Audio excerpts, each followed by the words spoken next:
कहानी की शुरुआत में हम लॉरेल 11 नाम के एक मलेशियन कार्गो शिप को देखते हैं जिसमें ओनेल लोड करके उसे मलेशिया से अमेरिका के लिए रवाना कर दिया जाता है। दूसरी तरफ हम इसी लॉरेल 11 शिप से लगभग 40 किलोमीटर दूर एक और जहाज को देखते हैं जो कि मलेशियन स्पेशल फोर्स का एक सैन्य युद्धपोत होता है। दरअसल दोस्तों, यह स्पेशल फोर्स की टीम भी अमेरिका की ओर ही जा रही थी एक मिशन को एग्जीक्यूट करने के लिए। लेकिन जब लॉरेल 11 शिप अफ्रीका के इलाके से होकर गुजर रहा था, उसी दौरान कुछ सोमालियन पायरेट्स इस शिप को चारों ओर से घेर लेते हैं और एक एक करके रस्सियों के सहारे शिप पर चढ़ जाते हैं। ये लोग शिप को इतनी तेजी से घेर कर उस पर चढ़ जाते हैं कि शिप में मौजूद कैप्टन और क्रू मेंबर्स को उन्हें रोकने का कोई भी मौका नहीं मिल पाता। लेकिन इन पायरेट्स को यह नहीं पता होता कि उन्होंने इस शिप पर चढ़कर कितनी बड़ी गलती कर दी है। पायरेट्स का ऐसा अचानक हमला देखकर शिप में मौजूद कैप्टन तुरंत यह जानकारी अपने हेडक्वार्टर तक भेज देता है। खबर मिलते ही हेडक्वार्टर से एक ऑफिसर तुरंत उस मलेशियन मिलिट्री शिप के कैप्टन से संपर्क करके सारी जानकारी भेज देता है। दूसरी तरफ हम मलेशियन मिलिट्री शिप में मौजूद एक स्पेशल पास्कल टीम को देखते हैं जो मलेशिया से अमेरिका अपने एक मिशन को एग्जीक्यूट करने के लिए जा रही थी। ये पास्कल टीम क्या है और इन्हें किस लेवल पर ट्रेन किया जाता है, ये आपको कुछ ही देर में पता चल जाएगा। दूसरी तरफ जैसे ही डकैती की जानकारी शिप में मौजूद स्पेशल फोर्स तक पहुंचती है, वे लोग तुरंत अपनी तैयारी शुरू कर देते हैं। तभी कैप्टन फाइनल ऑर्डर लेने के लिए अपने बेस में कमांडर से संपर्क करता है। तभी कमांडर लोकेशन के मैप में देखता है कि उनके दोनों ही शिप अफ्रीका के इलाके में ही मौजूद हैं। इसलिए वह पायरेट्स पर अटैक करने का अपना फाइनल ऑर्डर दे देता है। ऑन ऑर्डर मिलते ही कैप्टन इस टीम के कमांडर अरमान को सारी प्लानिंग समझा देता है। फिर क्या दोस्तों, पूरी टीम अपने वेपन्स असेंबल करके लॉरेल 11 शिप की ओर निकल पड़ती है। इसी दौरान टीम 2 यूनिट में बंट जाती है। पहला यूनिट स्नाइपर को लेकर हेलीकॉप्टर से जाता है और दूसरा यूनिट कुछ स्पीड बोट्स लेकर नदी के रास्ते ही निकल पड़ता है। दूसरी तरफ लॉरेल 11 शिप में पायरेट्स अपूरे जहाज की तलाशी लेने लगते हैं।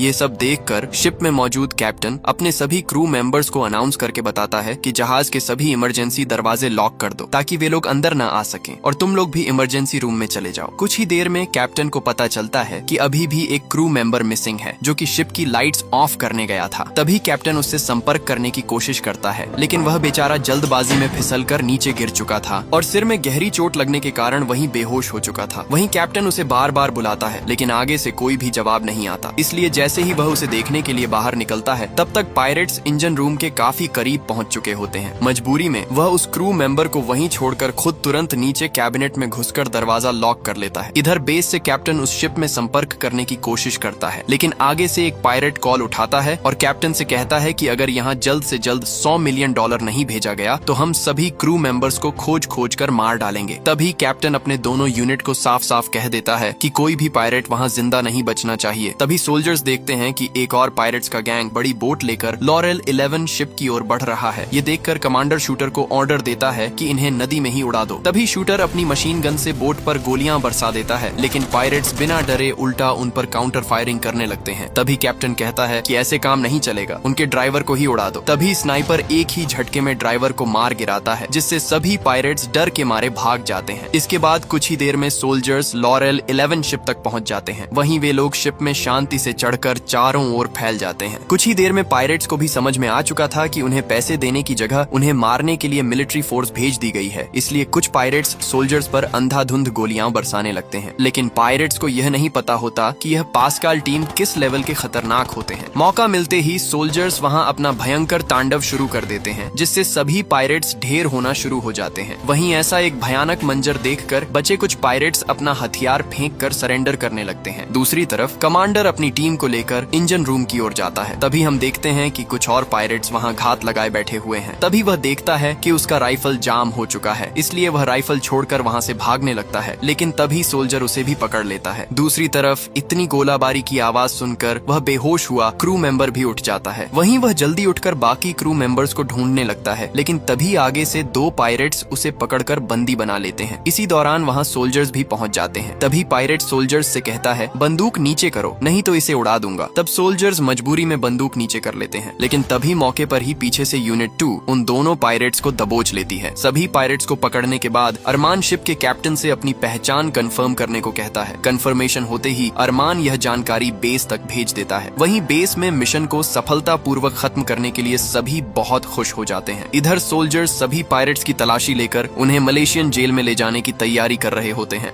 मिशन कंप्लीट होने के बाद अरमान एक अनएक्सपेक्टेड डिसीजन लेता है। वह मलेशियन स्पेशल फोर्स टीम से रिजाइन करने के लिए अपने कमांडर को एक लेटर लिख रहा होता है। अब यहाँ पर एक बड़ा सवाल खड़ा होता है, इतनी खतरनाक पास्कल टीम का कैप्टन होने के बावजूद अरमान अचानक जॉब क्यों छोड़ना चाहता है? दरअसल दोस्तों, इस फैसले के पीछे एक बहुत ही डार्क और डेंजरस पास्ट छुपा हुआ है। चलिए थोड़ा पीछे चलते हैं। ये बात उस वक्त की है जब अरमान और उसके साथियों को मरीन से पास्कल स्पेशल फोर्स में कन्वर्ट किया जा रहा था। उन्हें एक ऐसी ट्रेनिंग दी जा रही थी जो सिर्फ टफ नहीं बल्कि इंसान की हदों को तोड़ देने वाली थी, ताकि वो लोग दुनिया के सबसे डेंजरस और इम्पॉसिबल मिशंस को भी बिना डरे परफेक्ट प्रिसीजन के साथ एग्जीक्यूट कर सकें। यहाँ सभी सोल्जर्स को एक कांटेदार तार के नीचे से रेंगते हुए गुजरना पड़ता है। इसे मार्क ड्रिलिंग ट्रेनिंग कहा जाता है और इस ट्रेनिंग को और भी खतरनाक बनाने के लिए ऊपर तैनात सोल्जर्स उनके ऊपर से लगातार गोलियां चलाते रहते हैं। मतलब अगर किसी सोल्जर ने जरा सी भी गलती की या एक पल के लिए भी ऊपर उठ गया तो अंजाम क्या होगा ये आप खुद समझ सकते हैं। लेकिन तभी अचानक अरमान की पीठ में कांटेदार तार उलझ जाता है, जिससे वह वहीं रुक जाता है और उसके पीछे आ रहे बाकी सोल्जर्स भी रुक जाते हैं। तभी अरमान के बगल में मौजूद एक सोल्जर बिना वक्त गंवाए उसकी पीठ से तार को अलग कर देता है और अरमान फिर से आगे बढ़ने लगता है। इस मदद की वजह से पूरी टीम किसी तरह अपना रिस्की टास्क सफलतापूर्वक पूरा कर लेती है। लेकिन यह सब देखकर उनका कमांडर अरमान पर पूरी तरह भड़क जाता है और उसकी इस गलती के लिए पूरी टीम को पनिशमेंट के तौर पर हेड डाउन करके धूप में छोड़ दिया जाता है। वहीं अरमान कहता है कि उसने यह जानबूझकर नहीं किया, यह गलती से हो गया था। तभी आगे कमांडर कहता है कि यहाँ गलती का मतलब है सीधा मौत। मिशनों में तुम्हारी इस एक गलती की वजह से पूरी टीम मारी जा सकती है। यहाँ हर एक कदम और हर एक सेकंड तुम्हें चौकन्ना रहना होगा। क्योंकि यह अरमान का फर्स्ट टाइम था, इसलिए उसे बख्श दिया जाता है। इसके बाद उनके हाथ पैर बांधकर उन्हें पानी में डाल दिया जाता है, जहाँ से बाहर निकलने का सिर्फ एक ही तरीका होता है, अपनी रस्सी खोलकर खुद बाहर आना। सिर्फ इतना ही नहीं, उन्हें आपस में लड़वाया भी जाता है ताकि किसी भी अनएक्सपेक्टेड सिचुएशन में वे बिना डरे उसे हैंडल कर सकें। इन सभी डेडली ट्रेनिंग्स को पार करने के बाद अब उनके हाथों में हेवी राइफल्स और स्नाइपर थमा दी जाती हैं। तभी एक के बाद एक सभी सोल्जर्स कुछ ही सेकंड्स में लाइटनिंग स्पीड से गन रीलोड करते हुए अपनी प्रिसाइज स्किल्स के साथ 50 राउंड्स तक परफेक्टली हिट कर रहे थे। ये सब देखकर कमांडर काफी ज्यादा खुश हो जाता है और इसी के साथ सभी ट्रेनिंग्स को परफेक्टली कंप्लीट करने के बाद उन सभी को मरीन से पास्कल में कन्वर्ट कर दिया जाता है।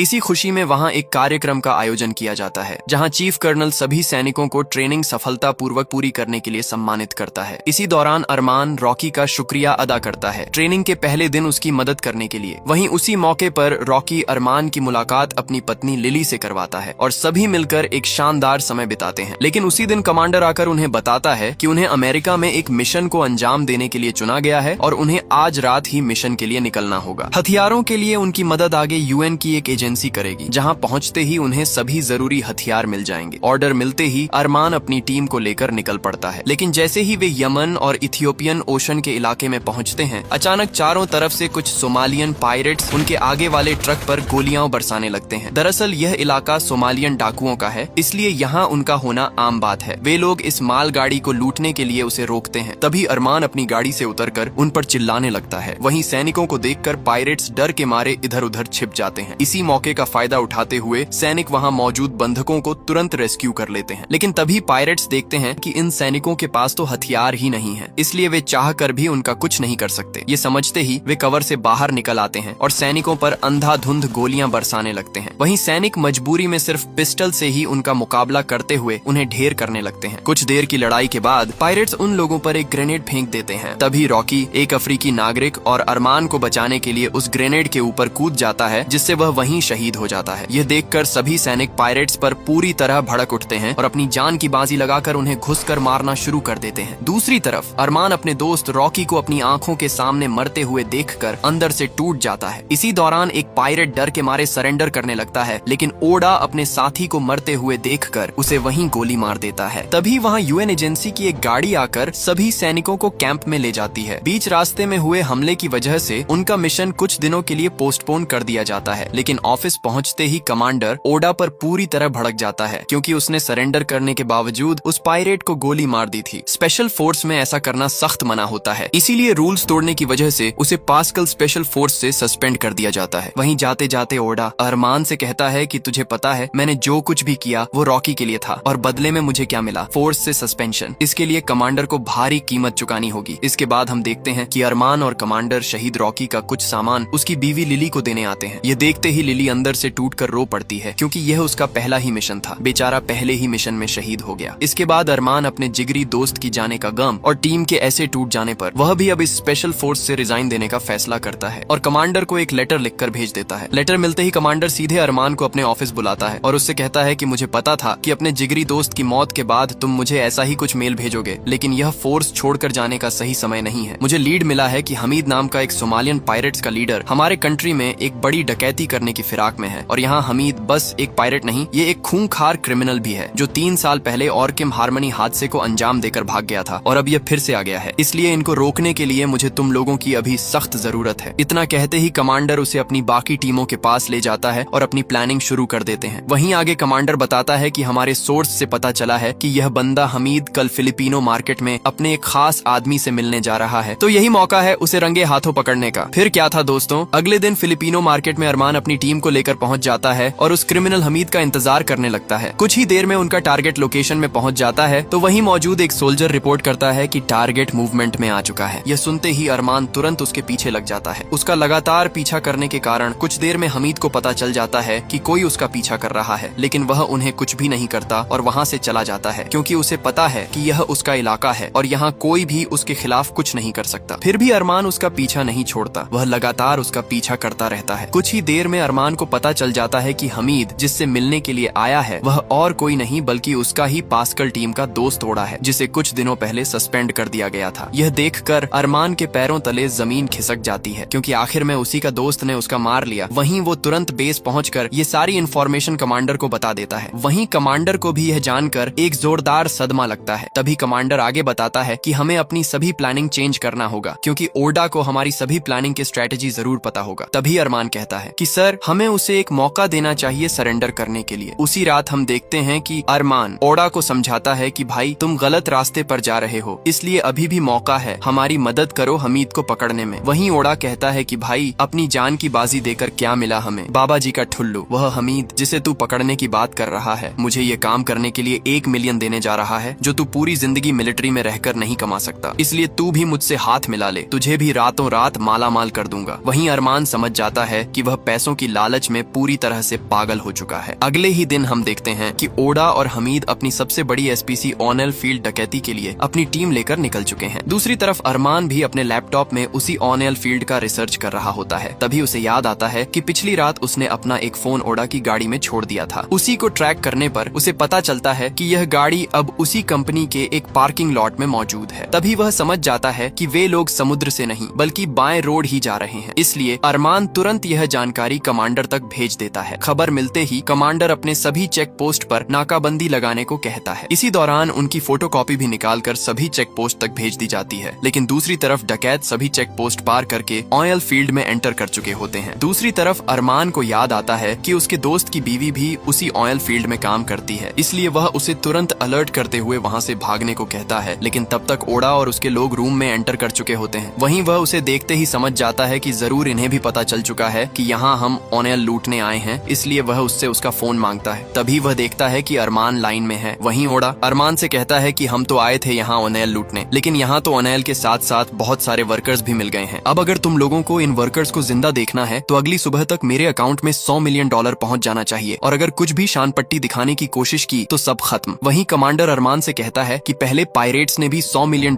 ही मांगा था, अब यह भी मांग रहे हैं, तो जाओ इन्हें $100 मिलियन देकर आओ। फिर क्या था दोस्तों, उसी दिन अरमान अपनी टीम को लेकर उस ऑनेल फील्ड के लिए रवाना हो जाता है। स्पॉट पर पहुंचते ही वे लोग स्काई डाइविंग करते हुए नीचे उतरते हैं और समुद्र में लैंड करते हैं। लैंड करते ही उनके अंडर वाटर सपोर्ट के लिए वहाँ एक सबमरीन भी भेज दी जाती है। वे लोग तुरंत सबमरीन में चढ़कर स्पॉट की ओर बढ़ने लगते हैं। रात होते होते ही सैनिक स्पॉट तक पहुंच जाते हैं। वहीं अरमान अपनी टीम को रेडी करके सबमरीन से निकल जाता है और 3 ग्रुप्स में बंटकर तीनों तरफ से ओनायल फील्ड की ओर बढ़ने लगते हैं। ओनायल फील्ड के नजदीक पहुंचते ही वे लोग ओनायल पाइप के जरिए अंदर एंटर कर जाते हैं। ऊपर पहुंचते ही वे लोग पिस्टल में साइलेंसर लगाकर वहां मौजूद सभी पायरेट्स को ढेर करना शुरू कर देते हैं। लेकिन पायरेट्स को भी समझ में आ चुका था कि उन पर अटैक हो चुका है, इसलिए सभी पायरेट्स अंधाधुंध गोलियां बरसाने लगते हैं। लेकिन उन्हें यह नहीं पता होता कि सैनिक इनके नीचे नहीं बल्कि ऊपर मौजूद हैं। ऊपर तैनात स्नाइपर आराम से एक एक करके उन्हें मारना शुरू कर देता है। दूसरी तरफ यूनिट 1 कुछ दूर आगे बढ़ते ही दीवार के उस पार मौजूद पायरेट्स उन पर अंधाधुंध गोलियां बरसाने लगते हैं। लेकिन कुछ ही देर में सैनिक उन पर ग्रेनेड फेंक कर दोनों को उड़ा देते हैं। तभी यूनिट 2 भी आगे बढ़ रही होती है, लेकिन वहीं मौजूद ओडा उन पर कुछ राउंड ग्रेनेड फेंक देता है, जिससे यूनिट 2 के सभी सैनिक बुरी तरह घायल हो जाते हैं। हालांकि ज्यादा नुकसान न होने के कारण वे लोग दोबारा उठकर आगे बढ़ने लगते हैं। कुछ देर बाद वे लोग इंजन रूम तक पहुंच जाते हैं, जहां वर्कर्स को रखा गया था। वहां सैनिक देखते हैं कि दुश्मनों ने पूरे एरिया में ग्रेनेड का जाल बिछा रखा है। अगर एक भी कदम गलत हुआ तो सभी मारे जाएंगे। इसीलिए उनकी टीम में मौजूद बम एक्सपर्ट को यह काम सौंप दिया जाता है और अरमान अपनी टीम को लेकर दुश्मनों को ढूंढने लगता है। कुछ दूर आगे बढ़ते ही उन्हें एक सीक्रेट दरवाजा मिलता है, लेकिन जैसे ही वे उसे खोलते हैं, अंदर मौजूद एक ऑटोमेटिक मशीन गन अपने आप उन पर गोलियों की बौछार कर देती है, जिससे कुछ सैनिक वहीं शहीद हो जाते हैं। सुबह होते ही अरमान वहां लिली को बंधी अवस्था में पाता है। वह देखता है कि दुश्मनों ने लिली के शरीर पर बम सेट कर रखा है। जैसे ही अरमान उसके शरीर से बम डिफ्यूज करने जाता है,